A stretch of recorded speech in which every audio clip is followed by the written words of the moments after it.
بسم اللہ الرحمن الرحیم۔ السلام علیکم۔ یہ اس وقت کی بات ہے جب حضرت خالد بن ولید رضی اللہ عنہ دائرہ اسلام میں داخل ہو چکے ہیں۔ صلح حدیبیہ کے بعد رسول اللہ صلی اللہ علیہ وسلم نے دعوت و تبلیغ کا دائرہ عرب کے دور دراز علاقوں اور دیگر ممالک تک بڑھانے کا فیصلہ کیا۔ چنانچہ رسول کریم صلی اللہ علیہ وسلم نے کئی صحابہ کرام رضی اللہ عنہ کو اسلام کے دعوت نامے دے کر غیر مسلم رئیسوں اور پڑوسی بادشاہوں کی طرف روانہ کیا۔ اسی سلسلے میں ایک خط حضرت حارث رضی اللہ عنہ بن عمیر ازدی کے ہاتھ بسطہ کے عیسائی حاکم حارث بن شمر غسائی کو بھی بھجوایا گیا۔ جب حارث بن عمیر رضی اللہ عنہ بلقا کے علاقے موتا پہنچے تو یہاں کے عیسائی حاکم شرجیل بن عمر نے آپ رضی اللہ عنہ کو گرفتار کر لیا اور سفارتی آداب و اخلاقیات کی دھجیاں اڑاتے ہوئے حضرت حارث رضی اللہ عنہ کو بے دردی سے شہید کر ڈالا۔ جب حضرت حارث رضی اللہ عنہ بن عمیر کی شہادت کی خبر آپ صلی اللہ علیہ وسلم کو پہنچی تو نبی صلی اللہ علیہ وسلم بے حد دکھی ہوئے۔ رسول اللہ صلی اللہ علیہ وسلم نے حضرت زید بن حارث رضی اللہ عنہ کو 3000 مجاہدین کے ساتھ حضرت حارث کے خون کا حساب لینے کے لیے موتا کی طرف روانہ فرمایا۔ یہ 8 ہجری کا واقعہ ہے۔ لشکر روانہ فرماتے ہوئے نبی صلی اللہ علیہ وسلم نے ہدایت فرمائی کہ اگر دشمن سے لڑتے ہوئے زید رضی اللہ عنہ شہید ہو جائیں تو لشکر اسلام حضرت جعفر بن ابی طالب رضی اللہ عنہ کی زیر قیادت لڑے۔ اگر حضرت جعفر رضی اللہ عنہ بھی راہ اللہ میں جہاد کرتے ہوئے جام شہادت نوش کر لیں تو اسلامی فوج کی قیادت حضرت عبداللہ رضی اللہ عنہ بن رواحہ سنبھال لیں، اور اگر وہ بھی خالق حقیقی سے جا ملیں تو مسلمان جسے چاہیں سالار لشکر چن لے۔ شرجیل بن عمر غسانی کو جب اسلامی فوج روانہ ہونے کی اطلاع ملی تو اس نے زور و شور سے جنگی تیاریاں شروع کر دیں۔ ساتھ ہی روم کے بادشاہ سے مدد طلب کی جو اتفاق سے ایک بڑے لشکر کے ساتھ اسی علاقے میں موجود تھا۔ شہنشاہ روم نے 1,00,000 فوجی شرجیل کی مدد کو بھیج دیے۔ اسلامی لشکر جب موتا کے قریب پہنچا تو اسے دشمن کی اتنی بڑی تعداد اور وسیع پیمانے پر جنگی تیاریوں کا علم ہوا۔ صورتحال کی سنگینی کو دیکھتے ہوئے بعض اصحاب رضی اللہ عنہ نے مشورہ دیا نبی صلی اللہ علیہ وسلم کو حالات سے آگاہ کر کے مدینہ امداد کی درخواست کی جائے۔ اس موقع پر حضرت عبداللہ رضی اللہ عنہ بن رواحہ نے مسلمانوں کو مخاطب کر کے کہا، اے لوگو، ہمیں دشمن کی تعداد کی کیا پرواہ؟ ہماری تو دلی خواہش ہے کہ اللہ کے دین کی خاطر اپنی جانیں قربان کر دیں اور شہادت کا درجہ پائیں۔ ہمارا بھروسہ تو صرف اللہ پر ہے۔ اٹھو، اللہ کا نام لو اور 2 کامیابیوں، فتح یا شہادت میں سے ایک حاصل کر لو۔ حضرت عبداللہ رضی اللہ عنہ بن رواحہ کی تقریر سن کر مجاہدین دشمن پر ٹوٹ پڑے۔ آسمان حیران تھا اور دنیا کی عسکری تاریخ پریشان تھی۔ ایک طرف 3000 مسلمان تھے اور دوسری جانب بہترین جنگ سازی سامان سے لیس 1,25,000 سے اوپر رومی اور عرب عیسائی فوجیوں کا جم غفیر تھا۔ مجاہدین کافروں کے لشکر پر اس شدت و بہادری سے جپٹے کہ دشمن کی صفیں الٹ کر رکھ دیں۔ سالار لشکر حضرت زید بن حارث رضی اللہ عنہ دشمنوں کو ختم کرتے ہوئے ان کی صفوں میں دور تک چلے گئے۔ آخر بے شمار کافر سپاہیوں نے انہیں گھیر لیا، لیکن اللہ کے اس سپاہی نے جام شہادت نوش کرنے سے پہلے دشمن کی لاشوں کے ڈھیر لگا دیے۔ اسلامی فوج کی قیادت حضرت جعفر بن ابی طالب رضی اللہ عنہ نے سنبھال لی۔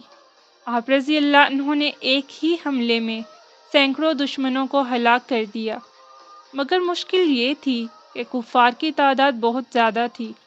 ان کا ایک سپاہی مرتا تھا، اس کی جگہ 10 تازہ دم سپاہی مقابلے پر آ جاتے تھے۔ حضرت جعفر رضی اللہ عنہ جرأت و بہادری کی نئی تاریخ رقم کر رہے تھے کہ اچانک ایک دشمن نے حملہ کر کے آپ رضی اللہ عنہ کا دایاں بازو شہید کر دیا۔ آپ رضی اللہ عنہ نے تلوار بائیں ہاتھ میں سنبھال لی اور اسی جوش و جذبے کے ساتھ لڑتے رہے۔ حضرت جعفر رضی اللہ عنہ کو ایک بازو سے لڑتے دیکھ کر دشمنوں کی ہمت بڑھی، انہوں نے آپ رضی اللہ عنہ کو گھیرے میں لے کر آپ رضی اللہ عنہ کا دوسرا بازو بھی شہید کر دیا۔ پھر اس مرد مجاہد پر بیک وقت کئی وار ہوئے اور آپ رضی اللہ عنہ کی آرزوئے شہادت بھی پوری ہو گئی۔ حضرت جعفر رضی اللہ عنہ کی شہادت کے بعد حضرت عبداللہ بن رواحہ رضی اللہ عنہ نے اسلامی لشکر کی کمان سنبھال لی۔ آپ رضی اللہ عنہ نے قیادت سنبھالتے ہی دشمن پر ایسے ہی غضبناک وار کیے کہ جو سامنے آیا جان سے ہاتھ دھو بیٹھا۔ دشمن آپ رضی اللہ عنہ کا غیظ و غضب دیکھ کر دور سے تیر و نیزہ اور برچھیوں سے وار کرنے لگا۔ اسی دوران ایک کافر کی پھینکی ہوئی برچھی آپ رضی اللہ عنہ کے سینے میں لگی اور یوں اسلامی لشکر کا تیسرا سپہ سالار بھی رتبہ شہادت پر فائز ہوا۔ اب اللہ کے سپاہیوں نے بنی مخزوم کے نامی گرامی بہادر اور فنون حرب و ضرب کے ماہر حضرت خالد بن ولید رضی اللہ عنہ کو امیر لشکر چن لیا۔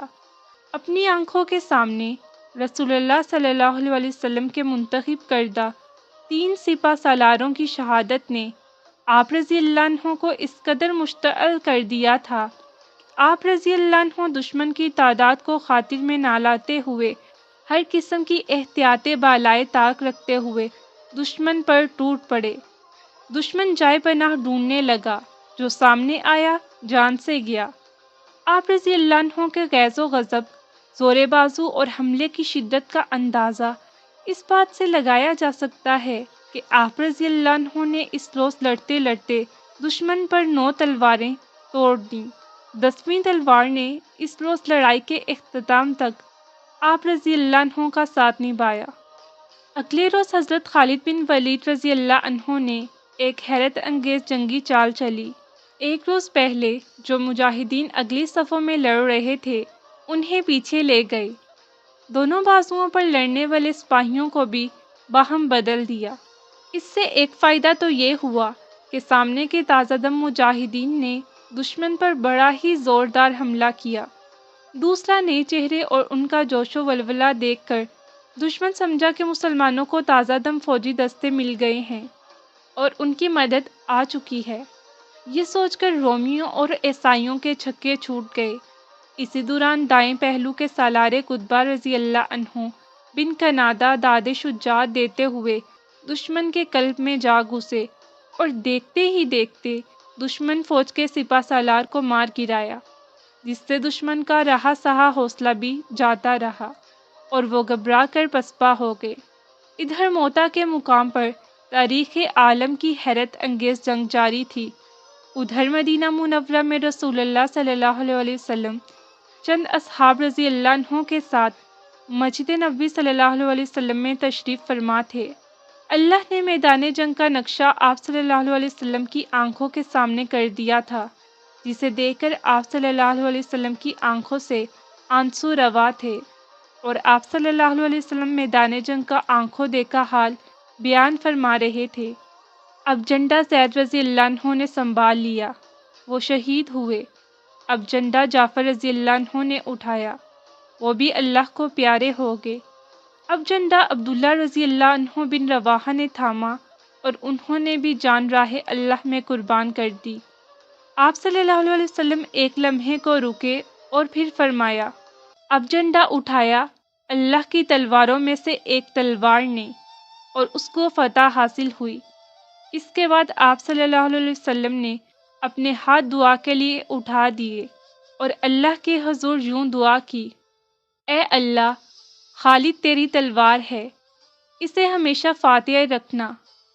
یہی وہ معرکہ حق و باطل تھا جس میں حضرت خالد بن ولید رضی اللہ عنہ نے اپنی بے مثال شجاعت، حیران کن جنگی حکمت عملی اور قیامت خیز تلوار بازی کے باعث رسول اللہ صلی اللہ علیہ وسلم سے سیف اللہ کا لقب پایا، جس کا مطلب ہے اللہ کی تلوار۔